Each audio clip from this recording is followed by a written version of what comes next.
Assalamualaikum warahmatullahi wabarakatuh. Perkenalkan, kami dari kelompok 5 membahas tentang paradigma sosiologi hukum yang beranggotakan saya sendiri yaitu Nurul Ramadhani dan rekan saya Aisyah Andriani. Pertama-tama, kami ingin membahas tentang hukum sebagai tingkah laku sosial. Yang akan dibahas dengan saya sendiri. Sosiologi atau ilmu masyarakat ialah ilmu yang mempelajari struktur sosial dan proses-proses sosial, termasuk perubahan-perubahan sosial. Struktur sosial adalah keseluruhan jalinan antara unsur-unsur sosial yang pokok, yaitu kaidah-kaidah sosial, norma-norma sosial, lembaga-lembaga sosial, kelompok-kelompok, serta lapisan-lapisan sosial. Sedangkan proses sosial adalah pengaruh timbal balik antara berbagai segi kehidupan bersama. Umpamanya, pengaruh timbal balik antara segi kehidupan ekonomi dan segi kehidupan politik, antara segi kehidupan hukum dan segi kehidupan agama, antara segi kehidupan agama dan segi kehidupan ekonomi, dan lain sebagainya. Salah satu proses sosial yang bersifat tersendiri ialah dalam hal terjadinya perubahan-perubahan di dalam struktur sosial.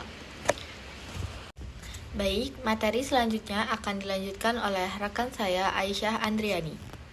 Di sini saya akan melanjutkan materi yang selanjutnya, yaitu mengenai sosiologi hukum sebagai sarana memahami bekerjanya hukum di masyarakat. A. Hukum sebagai sosial kontrol. Pendeknya, segala hak dan kewajiban yang timbul sebagai akibat hubungan antar warga masyarakat sebagian besar diatur oleh kaidah-kaidah hukum, baik yang tersusun secara sistematis dan dibukukan maupun oleh kaidah-kaidah hukum yang tersebar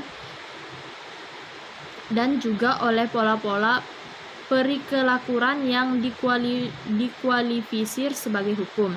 Kaidah-kaidah inilah yang mengatur interaksi di dalam masyarakat.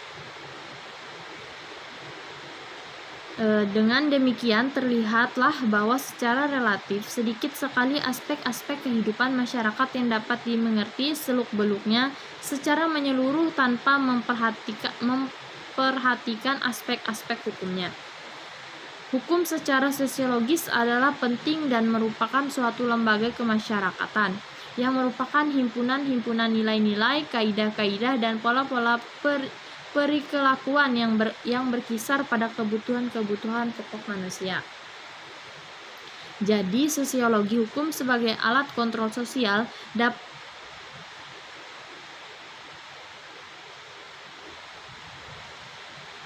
sosiologi hukum berkembang dengan anggapan dasar bahwa proses hukum berlangsung dalam suatu jaringan atau sistem sosial yang dinamakan masyarakat. Artinya, hukum hanya dapat dimengerti dengan jalan memahami sistem sosial terlebih dahulu dan bahwa hukum merupakan suatu proses.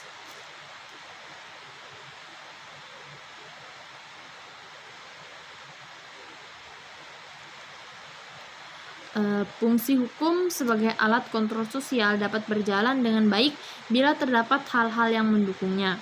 Pelaksanaan fungsi ini sangat berkaitan dengan materi hukum yang baik dan jelas. Selain itu, pihak pelaksanaan sangat menentukan.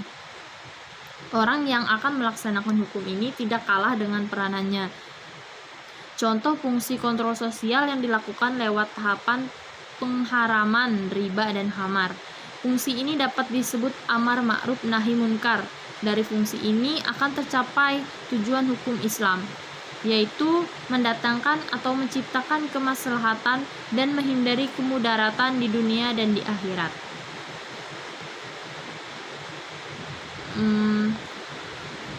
Mungkin itu yang dapat kami sampaikan. Kurang dan lebihnya kami memohon maaf. Sekian, terima kasih.